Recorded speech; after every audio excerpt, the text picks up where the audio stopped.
It's been jibe and counter jibe, warning and counter warning over the last week and more between the top leadership in Washington and Tehran. Both sides brace for armed conflict to add yet another military confrontation in the Middle East theater of war. Are we past that tipping point to full-fledged war? Here's more.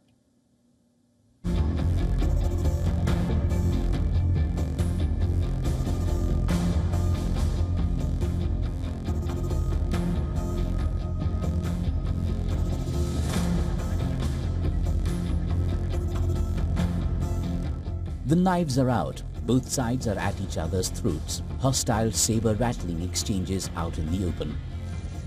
Winds of war blew hotter and stronger than ever. The US readies to open another front alongside clashes with the Houthis. US missiles pounded Kamaran Island of Yemen's Hodeidah, 15 strikes in the last day according to Houthi media. US Central Command shared pictures of the latest strikes. Trump says the pummeling would continue till the Houthi threat ends. Stop shooting at US ships and we will stop shooting at you. On their part, the Houthis claim downing a US MQ-9S Reaper drone, one of 20 they've neutralized. And the race is on.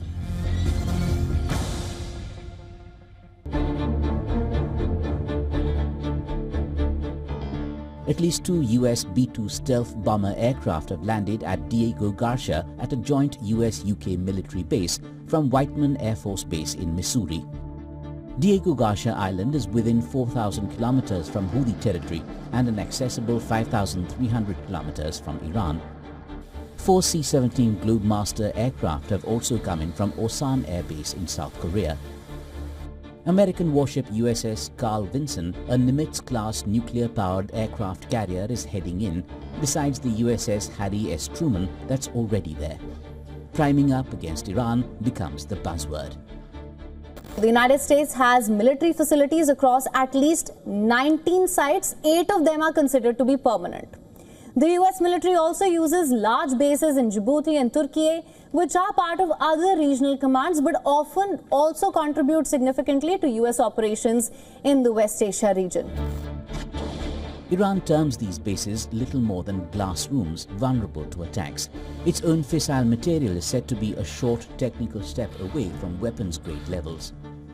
Additional air defense systems are in place around key nuclear and missile sites, and there are advanced fighter jets and a strong missile arsenal in place. Iran is also expanding its military might. An underground missile city has been unveiled. Yak-130 advanced fighter jets are in active service. There's an upgraded hovercraft fleet equipped with long-range missiles, and that's besides an array of state-of-the-art kamikaze drones. Iran says that it has the ability and capability to produce nuclear weapons, but the fatwa of the Iranian Supreme Leader, Ali Khamenei, is that we will not go towards weapons. But if you do something wrong in the Iranian nuclear issue, you will force Iran to move towards that because it has to defend itself. When you put pressure on it, it will find a secondary justification. Iran will have no choice but to do that for the security of the country because the people will be asking for it.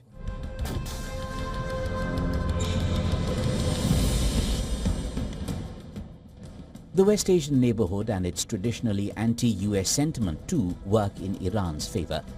It's come to a point where battle lines stand drawn. So far it's been a US war against so-called Iran's proxies. The giants facing off could mean a dangerous spiraling out of control. Bureau Report, WION World is One.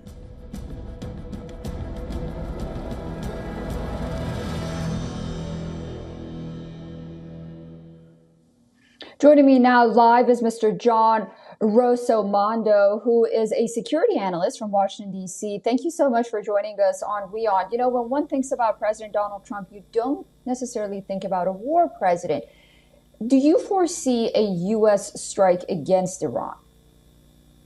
Well, I don't see a U.S. strike against Iran directly. I think that the U.S. would probably farm that out to the Israelis to give a degree of plausible deniability. I think that the U.S.'s focus right now is confronting Iran through the Houthis. If you put in those bombers in Diego Garcia, if you go back to the 1991 Persian Gulf War, that's where the U.S. B-52s took off against Saddam. So I think that President Trump is trying to ratchet up pressure on Iran to go after the Houthis with an overwhelming kind of violence that they haven't faced before, and plus also maybe considering possibilities of doing a Northern Alliance type strategy, working with the Yemeni tribes to subvert the Houthis. We're hearing reports that U.S.'s Arab allies and partners are not going to allow the use of their bases. How will that impact the U.S. offensive and dynamics in the region? Do you think that's the case, considering the fact that President Trump is expected to visit the Middle East region sometime next week? Well, that's why they're probably going to Diego Garcia, because, with large bombers like the B-2s, B-52s, they have the range to strike anywhere in the world. So I think that's why we're looking there. I think that President Trump is trying to go to the region to plead with the Arab allies to let them go after the Houthis. I mean, one of the things that the last administration did was end Saudi Arabia and the United Arab Emirates offensive against the Houthis. So I think that he's looking at all anything on the table. Right. Yeah, you're absolutely right about the last administration, and not to mention the fact that Saudi Arabia started joining forces with Iran for the first time in many years. Now we are hearing reports that there are real chances that Iran may carry out a preemptive strike on U.S. bases. How significant would that be, considering the fact that we've seen Iranian proxies do that in the past? Are we going to see this sort of direct preemptive strike from Iran? Well, anything's possible. And we saw what the Iranians did against Tel Aviv last fall. So, but I think the thing is the Iranians need to realize that if they attack the U.S. directly, President Trump is not Joe Biden. He will go after them with the full brunt and force of the United States military, and that will not be a good look for them, and possibly even going after their nuclear program or going after their ability to produce oil. All right, very interesting. We'll be watching very closely. I really appreciate all your insight and analysis. Thank you for joining us. Thank you.